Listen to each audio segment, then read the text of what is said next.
الهي استاد نبي محمد رسول الله صلى الله عليه وآله وسلم اصحاب خوش درم او د هغو سره می صادقه او ژور محبت ده. الهي د هغه لوی بیرې په ورځ مې د دوی په محبت او شفاعت د بیرې او عذاب څخه خلاص کړي. الهي تا ته معلومه ده چې د دوی سره زما محبت ستا او ستا د نبي محمد رسول الله صلی الله علیه وآله وسلم په خاطر دي. آمین یا ارحم الراحمین. محترم ورونو، څرنګه چې په سیرت النبي صلی الله علیه وآله وسلم کې د هغه پاک او مبارک ذات د ژوند په یو څه حصه دعوت، جهاد او رحلت خبر شو، دا مې خوښ او بهتره وبلل چې د هغه مبارک رسول الله صلی الله علیه وآله وسلم د اصحابو سره هم وپېژنو او په جهاد، علم او تقوا یې خبر شو.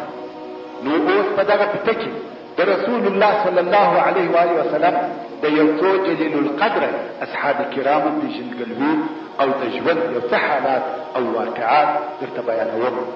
که ژوند باقي وو ان شاء الله تعالی دې سلسلې ته به نور هم دوام ورکړم او دغه قسم فتې به نورې هم ثبت کړم. خدا چې تر کومې اندازې به دا کار وکړم هغه په توفیق الهي پورې تعلق لري. وما توفیقي الا بالله. ورونو، د جاهلیت په زمانه کې یوه ښځه چې سعده بنت ثعلبه نومېدل د خپل میړه د قبیلې څخه د خپل قوم او اقرباو د لیدلو دپاره د هغو قبیلې او کلي ته ورغله چې دغه د دې قوم ته بني معنن ویل کېده. په دغه سفر کې د دغه ښځې سره د دې کوچنی زوی چې زید ابن حارثه نومېدی هم ورسره و. د دغه زید عمر تقریبا 8 کاله. کوم وخت چې سعده و خپل کلي ته ورسېده په دغه وختو کې د دې پر قوم او قبیلې د بني القین د طرفه حمله وشوه او د دوی څخه یې مالونه یوړل، اوښان یې ځینې بوتل او بندیان یې ځینې ونیول. او دا خو درته معلومه ده چې د مخه تر اسلام د عربو په قبایلو کې د ځنګله قانون چلېده چې هر زورور به کمزوره خوړی. د دوی ژوند په چور او چپاول. نو د بني القین قبیلې د بندیانو په جمله کې یو هم د سعده زوی زید ابن حارثه چې 8 کلن هلک و ورسره بوتل او بیا یې دغه هلک د عکاظ و بازار ته د مرۍ په شکل د خرڅلاو دپاره راوست. د عکاظ بازار په 4 حرامو میاشتو کې چې شوال، ذوالقعده، ذوالحجه او محرم دي نږدې وطایب ته جوړېدی چې هلته به ټول عرب سره راجمع کېدل. زید یې دلته د خرڅولو دپاره راوستی چې هلته د قریشو د اغنیاو او سردارانو یو نفر په 400 درهمه راني. دغه غني او سردار حکیم ابن حزام ابن خویلد نومېدی چې د ام المؤمنین حضرت خدیجه رضی الله تعالی عنها وراره. دغه حکیم ابن حزام یو څه نور مریان هم راغلل. نو د زید ابن حارثه او هغه نور مریانو په ملګرتیا د عکاظ د بازار څخه بیرته مکې مکرمې ته راغلل. د حکیم ابن حزام عمه خدیجه ابن خویلد چې د خپل وراره په راتګ خبره شوه نو د ده د لیدلو، حال پوښتلو او شراغلي دپاره د حکیم کور ته ورغله. پس د ملاقاته حکیم ورته وویل: یا عمه، ما په سوق العکاظ کې یو څو نفره مریان رانیولي، ته پکښې وګوره، هر یو چې دې خوښ وي هغه ستا دپاره هدیه او سوغات. حضرت خدیجه رضی الله تعالی عنها و مریانو ته وکتل او د هغو د جملې څخه زید ابن حارثه خوښ کړي، ځکه دې رضی الله تعالی عنها په زید کې د ذکاوت او هوښیارۍ علامې ولیدل او دغه زید یې د ځان سره خپل کور ته راوستی چې اوس نو 8 کلن زید د حضرت خدیجه رضی الله تعالی عنها مری. لږ موده وروسته خدیجه بنت خویلد رضی الله تعالی عنها د حضرت محمد صلی الله علیه و آله وسلم سره واده وکړ چې په هغه وخت کې د جناب محمد صلی الله علیه و آله وسلم عمر 25 کاله او په الهي رسالت نو اختیار شوی. خدیجه رضی الله تعالی عنها دا اراده وکړه چې خپل خاوند حضرت محمد صلی الله علیه و آله وسلم ته یو تحفه او هدیه ورکړي، نو یې په خپله دارایي کې تر دغه خپل پوه او هوښیار مرئي زید ابن حارثه بل ښه شی نه ولري، نو خود دغه مرئي یې په هدیه کې و حضرت محمد صلی الله علیه و آله وسلم ته ور وبخښي چې اوس نو دغه بختور زید ابن حارثه د ان حضرت محمد صلی الله علیه و آله وسلم مرئي او د هغه په نبوي تربیه کې تربیه کیږي او د حضرت محمد صلی الله علیه و آله وسلم په خواږه صحبت او ملګرتیا کې ژوند کوي او د ده علیه الصلاة والسلام د ښو اخلاقو په نعمتو کې متمعن دي. د زید ابن حارثه ژوند دلته په خوشحالي او راحت سره تېرېږي، خو هلته د زید مور د زید په فراق کې غمجنه او په زړه زخمي ده. هیڅ وخت یې سترګې د اوښکو څخه نه وچېدې او د زخمي زړه لمبې یې نه ارامېدې. هیڅ وخت یې بې درد او غمه نه تېرېدې او دې به بیا یو بل غم پر غمو ورزیاتاوه چې دا نه پوهېده چې آیا زید مړ دی که ژوندی. ویل که ژوندی وي پسې ګرځم، شپې او ورځې به یې په انتظار تېروم، او که مړ وي امید به ځینې قطع کړم چې بیا نه راځي.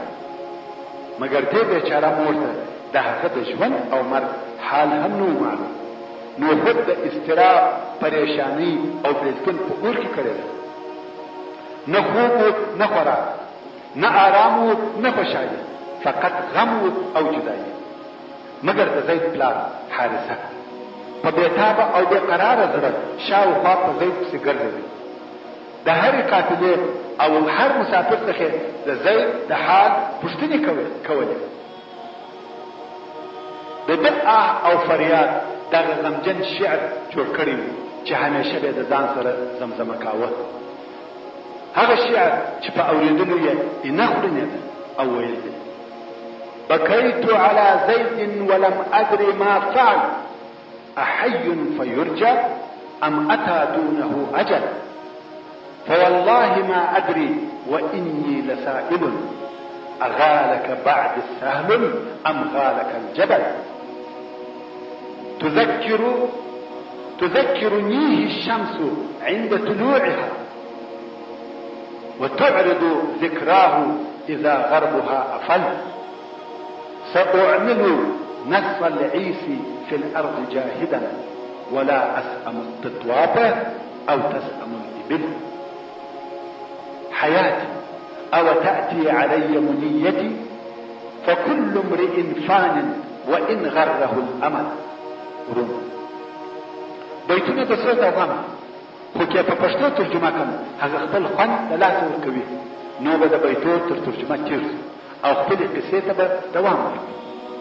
د زید د پلار حارثه دغه کار چې د شپې او ورځې په خپل زوی زید پسې ګرځي، تر څو یو کال د حج په موسم کې د زید د قبیلې څخه یو څو نفره د حج د ادا کولو لپاره مکې مکرمې ته راغله.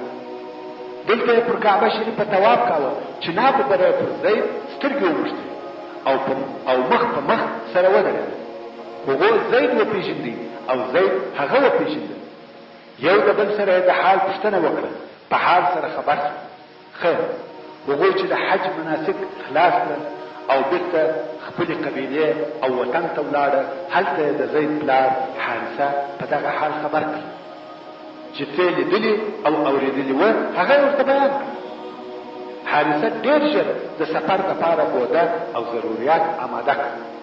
دونه مال او پیسې ورسره راواخیستې چې خپل د سترګو د نور او زړه د ټوټې زید په فدیه او بدل کې ورکړي او هغه د مریتوب څخه خلاص کړي. حارثه خپل ورور کعب هم په دې سفر کې د ځان ملګری کړي. په ډېر تلوار او چابکي مخ پر مکه مکرمه رهي شو. کوم وخت چې مکې مکرمې ته ورسېدل، ډېر ژر یې حضرت محمد صلی الله علیه و آله وسلم پیدا کړي او د هغه سره د ملاقات لپاره کښېنست. حارثه ورته وویل: یا ابن عبدالمطلب، تاسې د الله عز وجل همسایګان یاست، د خوار او ضعیفه سره کومک کوئ، وږو ته ډوډۍ ورکوئ، د کومک غوښتونکي مرسته کوئ. خو اوس زموږ د هغه زوی په باره کې راغلي یو چې ستا سره مریی او ډېر مال مو در سره وړی دی چې د ده فدیه کېدلی شي. نو زموږ سره احسان وکړه او څونه فدیه چې ستا خوښه وي هغه راڅخه واخله، خدای را پرېږده. حضرت محمد صلی الله علیه و آله وسلم ورته وویل ستاسې زوی څوک دی چې دا تاسې د هغه په باره کې خبرې کوئ؟ دوی ویل زید ابن حارثه ستا مریی. حضرت محمد صلی الله علیه و آله وسلم ویل آیا یوه بله لار نه ده خوښه چې هغه ستاسې دپاره تر دغه فدیې خیر او بهتره ده؟ دوی ویل هغه څه شي ده؟ حضرت محمد صلی الله علیه و آله وسلم وفرمایل زه به زید درته راوغواړم او ده ته به اختیار ورکړم چې ما غواړي که تاسې که تاسې خوښ کړاست بې له مال او پیسو څخه ستاسې دي، او که زه خوښ کړم په والله زه هغه څوک نه یم چې د ده د خوښۍ څخه دې واوړم. د زید پلار او اکا وویل عدل او انصاف دې وکړي او په انصاف کې هغه لوړې درجې ته ورسېدي، یعنې تر دې اضافه نور نه جوړېږي، ځکه د زید پلار حارثه او د زید اکا کعب پوهېدل چې زید حتما موږ غواړي او زموږ سره به خپلو اقرباو او خپلې قبیلې ته ولاړ. رسول الله صلی الله علیه و آله وسلم زید راوغوښتل او پوښتنې یې ځینې وکړ. ویل دغه دوه نفره پېژنې څوک دي؟ زید ویل هو دا مې پلار حارثه ابن شراحیل او دا مې اکا کعب. حضرت محمد صلی الله علیه و آله وسلم ورته ویل ما تا ته اختیار درکړی دی، که دې خوښه وي د دوی سره ولاړ شه او که دې خوښه وي زما سره واوسېږه. زید بې له ځنډه او تردده وویل بلکې ستا سره اوسېږه. زید پلار حارثه و زید وویل ویحک یا زید ایا مریتوب تر خپل مور او پلار خوښوي؟ زید ویل ما د دغه سړي څخه داسې اخلاق او ګزاره لیدلې ده چې هېڅکله به زه د ده څخه جلا نه شم. حضرت محمد صلی الله علیه و آله وسلم چې د زید دغه خبره واورېده نو یې زید لاس ونیوی او بیت الله الحرام ته راوست او هلته یې د قریشو د مشرانو په حضور پر حجر یا د حتم پر دیواله ودراوه او په لوړ آواز یې وفرمایل یا معشر القریش تاسې شاهدان اوسئ دغه هلک زید زما زوی دی، دی زما میراث وړي او زه د ده میراث وړم. محترم اورېدونکو تاسو ته دا معلومه ده چې د مخه تر اسلام په عربو کې دغه کار رواج درلود چې یو چا به د بل چا زوی د ځان زوی وګرځاوه او بیا به د هغه سره د میراث او نکاح په متعلق هغسې معامله کېده لکه د خپل واقعي او نسبي زوی سره چې کېده. خو دا کار په وروسته کې د اسلام مقدس دین منع کړ.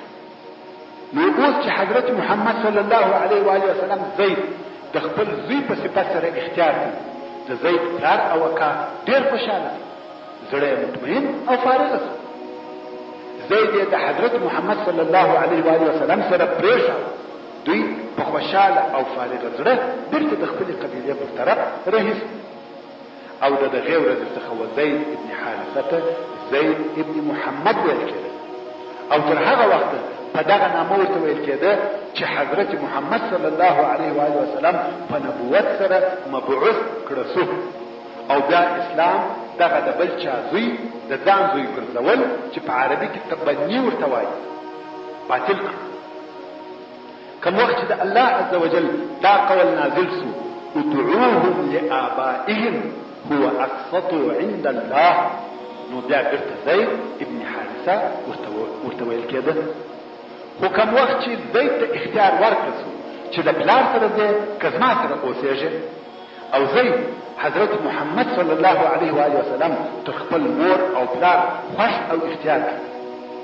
دا څونه ګټه او کوم غنیمت چې د زید ولاسته ورغلی، ځکه هغه وخت زید ته دا نه معلوم او نو خبر چې دغه د ده مالک او بادار هغه چې د تر خپلې کورنۍ او قبیلې خوښ او اختیار کوي هغه سید الاولین والآخرین او هغه و ټول عالم ته رسول الله او د زید په زړه کې هم نور ګرځېدل چې یوه ورځ به د مځکې پر مخ اسلامي دولت قائم او ثابت شي.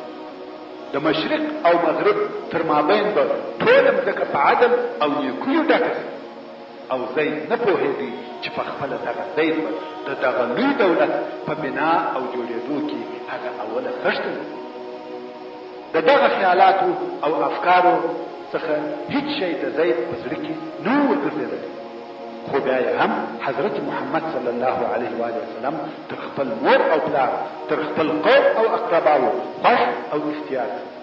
ذلك فضل الله يؤتيه من يشاء والله ذو الفضل العظيم.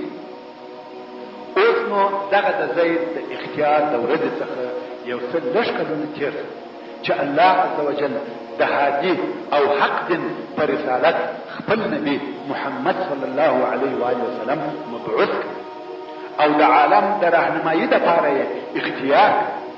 او زید ابن حارثه رضی الله تعالی عنه د سړیانو د جملې څخه اول هغه څوک و چې د رسول الله صلی الله علیه و وسلم پر دین او رسالت یې ایمان راوړ. آیا تر دغه اولوالي بل ښه او بهتر اولوالی شته؟ هو، په دنیا کې ډېر داسې کارونه شته چې خلک کوشش کوي چې په هغه کارو کې دي اول، مګر دا چې په اسلام کې دي اول مسلمان په دې پسې هېڅوک او هیڅ اول نشي رسېدلی مګر زید ابن حارثه اول مسلمان سړی.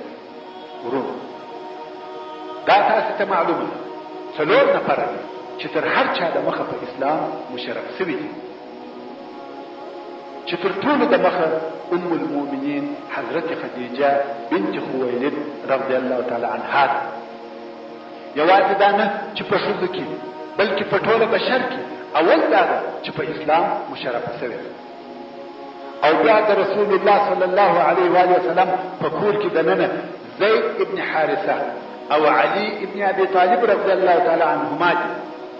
او د رسول الله صلی الله علیه و وسلم د کور څخه د باندې اولین شخص چې په ایمان مشرف شوی دی هغه ابو بکر صدیق رضی الله تعالی عنه دی. اوس نو په اسلام کې زید ابن حارثه د رسول الله صلی الله علیه و وسلم د پټ سر امین وګرځید. او کمی ډلې یا سریې چې به رسول الله صلی الله علیه و وسلم شاوخوا ته لېږلې د هغو امیر او قومندان. او کوم وخت چې د رسول الله صلی الله علیه و وسلم د مدینې منورې څخه د باندې په سفر تللی، زید یو د هغو کسانو څخه و چې پر مدینه منوره به د ځان نائب او خلیفه پرېښاوه. لکه څرنګه چې زید رضی الله تعالی عنه رسول الله صلی الله علیه و وسلم خوښ کړ، تر خپل مور او پلار یې اختیار کړ. دغه رنګه رسول الله صلی الله علیه و وسلم هم د زید سره محبت درلود. او زید په خپل کورنۍ او اولاده کې کټ کړی د خپل کور نفر یې باندې. کوم وخت چې به زید په سفر لاړ او د رسول الله صلی الله علیه و وسلم څخه بلری او غایب شو، رسول الله صلی الله علیه و وسلم به د هغه ولیدلو او ملاقات ته مشتاق. او بیا چې به زید د سفر څخه راغی، رسول الله صلی الله علیه و وسلم به د ده په لیدلو او راتګ ډېر خوشحاله کېدی. داسې لیدل کتل خوش آمد به ورسره کاوه چې بل هیڅوک د رسول الله صلی الله علیه و وسلم په دغسې لقا او شراغلي سره نه وي مشرف شوی لکه زید رضی الله تعالی عنه. او د رسول الله صلی الله علیه و وسلم دغه محبت د زید سره په صحابه کرامو او مسلمانانو کې نشر او مشهور شو. او دته به زید الحب وایي او پر زید د حب رسول الله صلی الله علیه و وسلم لقب کښېښه. حب یعنی محبوب. نو د صحابه کرامو په مابین کې د زید لقب محبوب رسول الله، حتی چې بیا په وروسته کې د دغه زید زوی اسامه ابن زید ته هم حب رسول الله و ابن حبه ویل کېده. تر څو چې د هجرت په 8م کال کې د حکیم الله عز وجل مبارک حکمت دا خوښه کړه چې خپل حبیب محمد رسول الله صلی الله علیه و وسلم د زید په فراق چې د رسول الله صلی الله علیه و وسلم محبوب امتحان کی. او هغه واقعه داسې رسول الله صلی الله علیه و وسلم د حارث ابن عمیر الازدي رضی الله تعالی عنه پلاس د بصرا و پاچا ته یو لیک ولېږه چې په هغه لیک کې د بصرا پاچا و اسلام ته دعوت اول. کوم وخت چې حارث رضی الله تعالی عنه د اردن په شرق کې د مؤته منطقې ته ورسېدی، هلته د غساسنه یو امیر چې شرحبیل ابن عمرو نبی پر پیښ او د رسول الله صلی الله علیه و وسلم قاصد یې بندي ونیو. پس د تکلیف او آزار د حارث ابن عمیر رضی الله تعالی عنه سر ورپرېږي او په شهادت یې ورسېد. دا خبر چې رسول الله صلی الله علیه و وسلم ته ورسېدی ډېر خفه او غمجن شو، ځکه اول د دنیا په اصولو او قوانینو کې هیڅ قاصد نه وژل کېږي، او بل دغه حارثه د رسول الله صلی الله علیه و وسلم په قاصدانو کې اول قاصد و چې په شهادت ورسېدی. د اول وار دپاره دغه غمجنه واقعه پېښه شوه، نو خود رسول الله صلی الله علیه و وسلم 3000 نفریز لشکر د مؤته د حملې دپاره جوړ کړي، او د دغه لشکر قومندان یې خپل محبوب زید ابن حارثه رضی الله تعالی عنه وټاکه. او بیا رسول الله صلی الله علیه و وسلم وفرمایل که زید په شهادت ورسېدی بیا نو د لشکر قومندان جعفر ابن ابي طالب رضی الله تعالی عنه دی، بیرغ به هغه که جعفر هم په شهادت ورسېدی بیا به عبدالله ابن رواحه رضی الله تعالی عنه بیرغ اخلي، یعنی هغه د لشکر قومندان. که عبدالله ابن رواحه رضی الله تعالی عنه هم شهید شو بیا د نو مسلمانان د خپل مابین څخه یو نفر د قومندانۍ دپاره اختیار کړي، بیرغ دې واخلي. دا لشکر د زید ابن حارثه رضی الله تعالی عنه په قومندانۍ د شام پر طرف رهیسو تر څو معان ته ورسېدل. معان د اردن په شرق کې یو ښار. غسان او رومیانو ته چې د مسلمانانو د لشکر خبر ورسېدی نو هرقل د روم پاچا د 100,000 جنگي عسکرو سره د غساسنو د ساتنې او دفاع لپاره حرکت راوړ، او 100,000 نفر نور هم د عربو د مشرکانو او نصاراو څخه ورسره یو ځای چې اوس نو د روم 2,00,000 نفریز لشکر د مسلمانانو د 3000 نفریز لشکر د ځای څخه لږ لرې وه. مسلمانانو دلته په معان کې 2 شپې په صلاح او مشورو تېرې کړې چې باید څه وکړو. چا ویل رسول الله صلی الله علیه و وسلم ته به حال ولېږو او د دشمن په عدد به خبر چې کفار 2,00,000 نفر او د رسول الله صلی الله علیه و وسلم د اوامرو انتظار وکړو. ځینو نورو بیا وویل یا قوم والله موږ په عدد او قوت ډیروالي او اسلحه جنگ نه کوو، بلکې زموږ جنگ په دین او عقیده دی. د کوم کار لپاره چې راوتلي یاست باید هغه وکړو چې جنگ، او الله عز وجل مضامن دی چې د 2 کامیابیو څخه به مو یوه په نصیب کېږي، بری یا شهادت. د دغه مشورو په نتیجه کې د کفارو سره پر جنگ کولو اتفاق وشو، او 2 لشکره د مؤته پر مځکه سره مخامخ شوه.